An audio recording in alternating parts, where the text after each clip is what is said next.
வணக்கம்.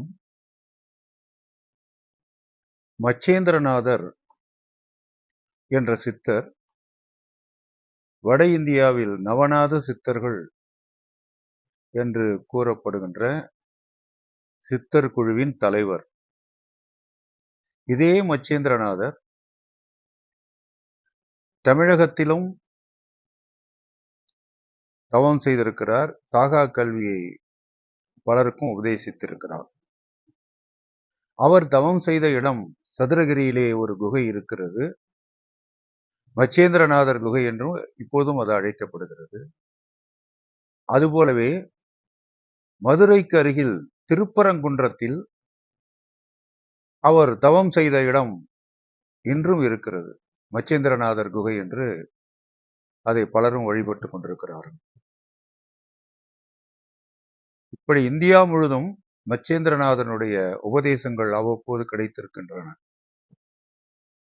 சாகா கல்வியிலே மிக உயர்ந்த கருத்து ஒன்றை மச்சேந்திரநாதர் கூறுகின்றார்.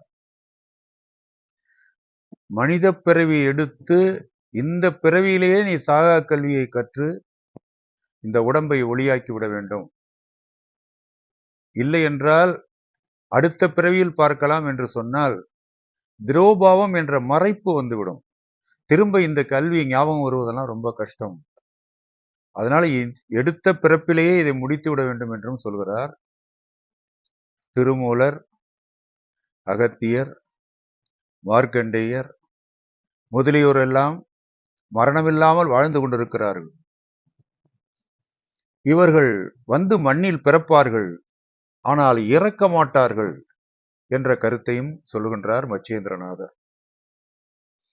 அவருடைய சாஸ்திரங்கள் தமிழிலும் இருக்கின்றன, வடமொழியிலும் இருக்கின்றன. இவருக்கு சிறப்பான கோயில் நேபாளத்தில் இருக்கிறது. அடியேன் இந்த கோயிலை தேர்ந்தெடுத்த காரணம், ஒரு பக்கம் தமிழகத்திலே அவருடைய குகை இருக்கிறது, இன்னொரு பக்கம் நேபாளத்திலும் இருக்கிறது.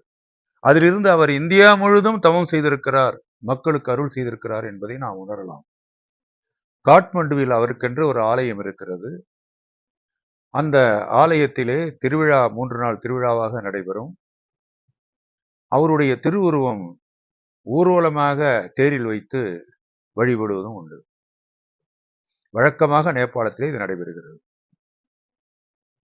இப்போது நாம் மச்சேந்திரநாதரின் திருவுருவத்தை தரிசித்து வேண்டிய வரங்களை கேட்போம். அவர் வாழ்கின்ற பல ஆலயங்களில் ஒன்றாகிய காட்மண்டுவில் இருக்கின்ற மச்சேந்திரநாதர் ஆலயத்தையும் தரிசித்து வரம் பெறுவோம் என்று கேட்டுக்கொள்கின்றேன். வணக்கம்.